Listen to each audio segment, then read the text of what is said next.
श्रावण के महीने में किसी भी एक सोमवार को अगर व्यापार नहीं चल रहा है, नौकरी नहीं मिल रही है, तो कोई तकलीफ आ रही है, तो कोई कष्ट आ रहा है, कोई रोग बढ़ रहा है, डॉक्टर से ऐसा लग रहा है कि ये बड़ी बीमारी बताने वाला है, शरीर में कोई गांठ बढ़ गई है और वो जांच के लिए गई है, तो बिल्कुल श्रावण के महीने में किसी भी एक सोमवार को गंगा जल लेकर जाइए शिव मंदिर में, शंकर जी के मंदिर में थोड़ा सा गंगा जल नंदी को समर्पित कर कर, थोड़ा अशोक सुंदरी को समर्पित कर कर, थोड़ा गणेश और कार्तिकेय को समर्पित कर कर, थोड़ा सा गंगा जल जया विषहरा शामरी बारी दौतली और देव को समर्पित कर कर, थोड़ा सा गंगा जल शिवलिंग पर समर्पित कर दो। उस गंगा जल को वापिस झेल कर लेकर आओ। 3 दिन तक लगातार उस गंगा जल को पीना प्रारंभ करो। उसके बाद जांच के लिए आप कहीं पर भी जाइए, बाबा कृपा जरूर करेगा, ये निश्चित। ये शिवलिंग जलाधारी यहां से जल अशोक सुंदरी के पास में से नीचे की ओर गिर रहा, ठीक है। बेलपत्र नहीं है आपके पास चढ़ाने के लिए, मत चढ़ाओ। जल नहीं है चढ़ाने के लिए, मत चढ़ाओ। अक्षत नहीं है चढ़ाने के लिए, मत चढ़ाओ। पुष्प नहीं है शिव जी को चढ़ाने के लिए, मत चढ़ाओ। शमी पत्र नहीं है, मत चढ़ाओ।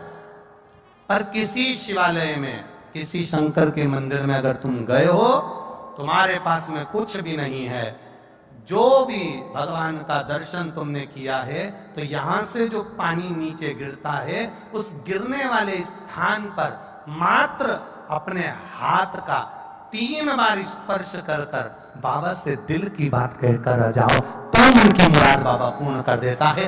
वो सहज प्रसंग है। पहला दिन एक बेलपत्र शिव को अपनी मनोकामना कर कर रोग धोग बीमारी तकलीफ कष्ट दूर करने के लिए शंकर के शिवलिंग पर अगर बन सके तो मंदिर में, आप लोग तो यहाँ हैं तो देवाधिदेव महादेव कंकर शंकर को चढ़ाओ।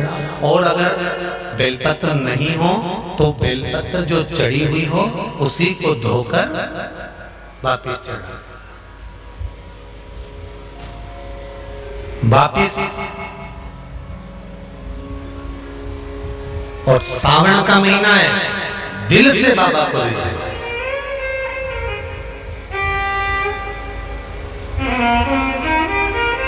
हम धर्म करने के चक्कर में, परमात्मा के भजन के चक्कर में किसी का अपमान ना करें। इसका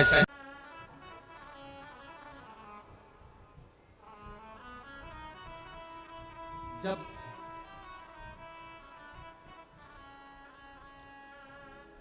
सारी दुनिया की ठोकर खा लो,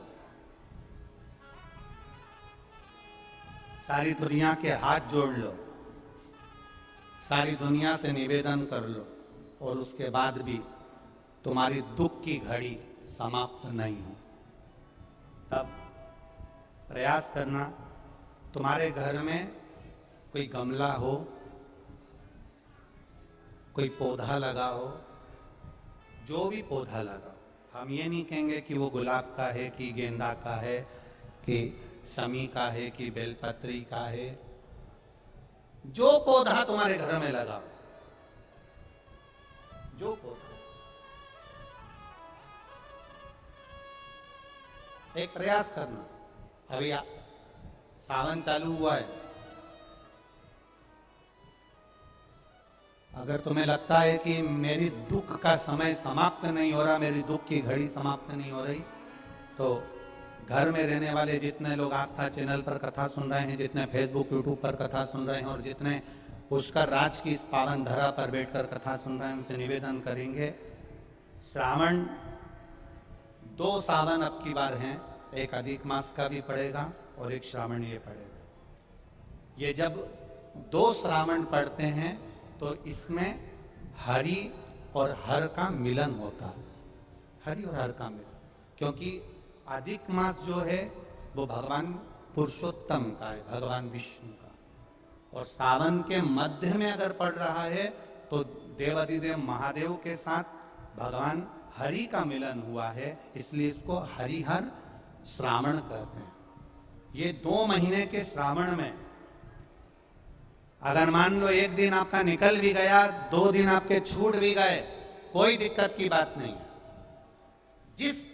जो पेड़ तुम्हारे यहाँ लगा हो, जो पौधा तुम्हारे यहाँ लगा हो, जो वृक्ष तुम्हारे यहाँ लगा हो, जो क्यारा तुम्हारे यहाँ, कुंडी तुम्हारे यहाँ, उसी की मिट्टी को, उसी के पेड़ के नीचे, उसी पौधे के नीचे, उस मिट्टी को थोड़ा सा हाथ से उसको उठाकर एक लिंग की आकृति बना ले। उसमें जलाधारी बनाने की जरूरत नहीं, केवल लिंग की आकृति बनाकर उसी की पूजन वहीं कर कर, पानी चढ़ाकर 15 से 20 मिनट बाद अपना काम करने के बाद उसी को उसी मिट्टी में विसर्जन कर दें, अपनी कामना कर कर। देवाधिदेव महादेव 2 महीने के बाद क्या देगा ये वही जान सकता है। वो क्या प्रदान करेगा ये उसके ऊपर। देख लिया हमने, बहुत बहुत प्रयास कर कर देख लिया, सारी दुनिया का हमने प्रयोग कर कर देख लिया। इनसे भी पूछा, उन्होंने कहा बाथरूम इधर बना दो, वास्तु शास्त्री ने कहा ये बना दो, ज्योतिषाचार्य ने कहा ये बना दो, उन्होंने कहा ये बना दो, उन्होंने कहा वो बना दो। हमने दुनिया का काम कर कर देख लिया, हाथों की अंगूठियां बदल कर देख ली, नग आभूषण बदल कर देख लिए, सोने की दिशा बदल कर देख ली, सीढ़ियों की दिशा बदल कर देख ली। अब जब सारी दिशा बदल कर देख ली, सारा काम कर कर देख लिया, उसके बाद भी अगर हमारी ग्रह दशा नहीं सुधरे, हमने सबके दरवाजे जाकर देख लिया, देवी देवता उनके भी धोख धोख के देख लिया, पर जब भी अगर हमारी दशा ना सुधरे तो फिर कहीं मत जाना, महादेव के चरणों में जाकर बस उसकी आराधना में लग जाना, हो जाएगा। जो माताएं श्रावण के सोमवार का व्रत करती हैं वो पशुपति व्रत मत करना। जो श्रावण के सोमवार का व्रत नहीं करती हैं वो पशुपति व्रत कर सकती हैं, उनको पशुपति व्रत करने का मना नहीं।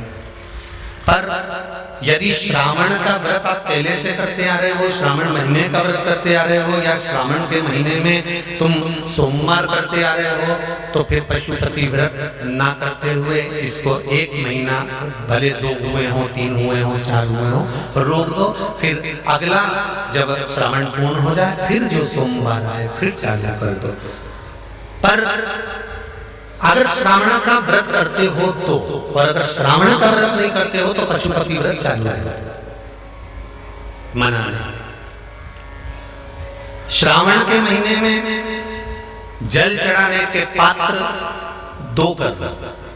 कितने पात्र कर लो? जम के बोलो, 2 पात्र कर लो।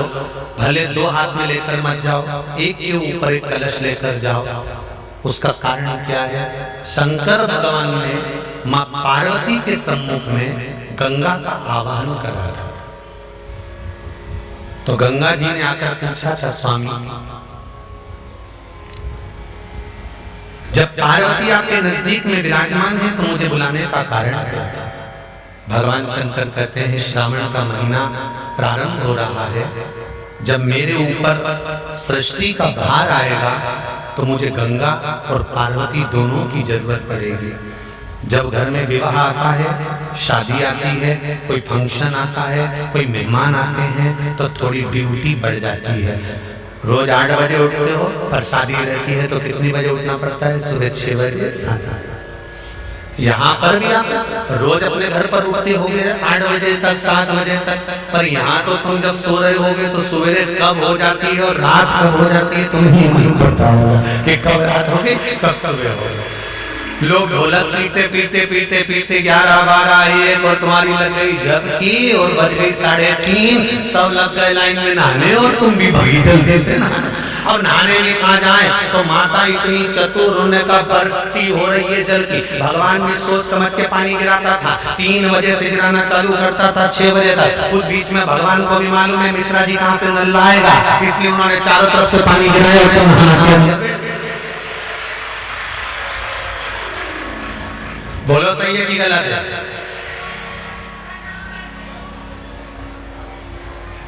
सब बाहर निकली धीरे से,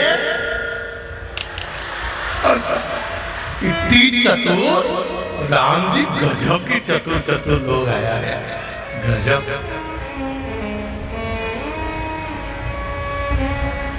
पर एक बात कहूंगा, दिल लेकर आए हो, मेरा महादेव भी तुमको दिल से लुटाएगा, ये पक्का है। दिल लेकर आए हो। कल हम जब आप लोगों से मिलने, हमारा नियम है जो हम जहाँ भी कथा भी करते हैं, चाहे रायसेन करी हो, चाहे सागर करी हो, चाहे जहाँ कथा करते हैं वहाँ रात में जो लोग रुकते हैं उनसे प्रयास रहता है कि थोड़ा मिले। एक नियम बना रखा, भले वो 1,00,000 लोग हों, 25,000 हो, 50, और जितने टेंट लगते हैं सब में मिलने का मन करता है। आपसे कल भी मिलने आए थे और कई लोगों की आंख में आंसू भी थे, कई लोगों के हृदय भी नम थे कि हम अब कल चले जाएंगे, पर दुख मत करना।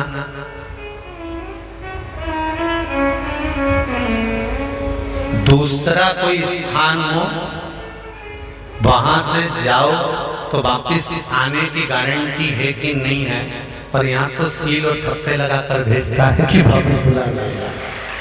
तो फिर क्या उसकी आराधना मात्र करिए।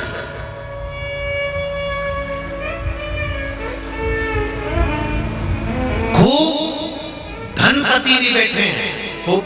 आप लोगों में कोई कमी नहीं है, किसी की यहाँ जमीन है तो किसी की गाड़ी है तो किसी का बंगला है, किसी की सत्ता है, किसी का आनंद है, बहुत बैठे हैं। पर आप लोगों ने 7 दिन जो कथा, एक ये पटिया लगा हुआ है, तख्ता लगा हुआ है और उस पर आराम से सोकर 7 दिन कथा का रस स्वादन जो करा है वो जिंदगी भर नहीं भूल पाओगे। बाबा इतना देगा कि आप लोग उसकी कृपा ही दरअसल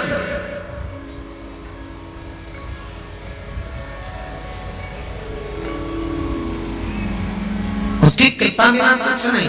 तेरी कृपा बिना न हिले एक भी अणु, लेते श्वास तेरी कृपा से तनो तनो।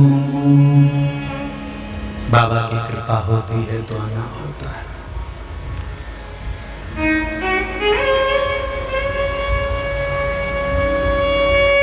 कोई नेपाल से, कोई झारखंड से, कोई उत्तराखंड से, कोई चेन्नई से, ना जाने कहां कहां से पधारे, कोलकाता से। शिव कृपा है। कावड़ का जल लेकर, हाथ में जल लेकर जितने कदम चलकर हम शंकर के मंदिर तक या बेलपत्र के वृक्ष तक जाते हैं, जितने कदम चलते हैं उतने तीरथ हम पार कर शिव के नजदीक पहुंच जाते हैं। उतने तीरथ पार कर, सारे तीरथ धाम आपके चरणों में, हे भोलेनाथ प्रणाम आपके चरणों में। सारे तीरथ वहीं पर है, वहीं। पहले कथा में कहा 33 कोटि देवता शिव जी के शिवलिंग के पास, 33 कोटि, पूरा परिवार तो है ही, 33 कोटि देवता जहां से जल निकलता वहां विराजमान होते। तो देवता सब वहीं पर है, तो बैकुंठ कहां होगा? ब्रह्मलोक, इंद्रलोक, जल लोक, वरुण लोक, गरुण लोक, सारे लोग वहीं। इसलिए शिवजी का मंदिर नहीं होता, शिवालय होता है। क्या होता है? शिवालय। शिवालय का मतलब होता है लय। लय मतलब इसमें विलीन हो जा, शिवा लय इसमें समा जा।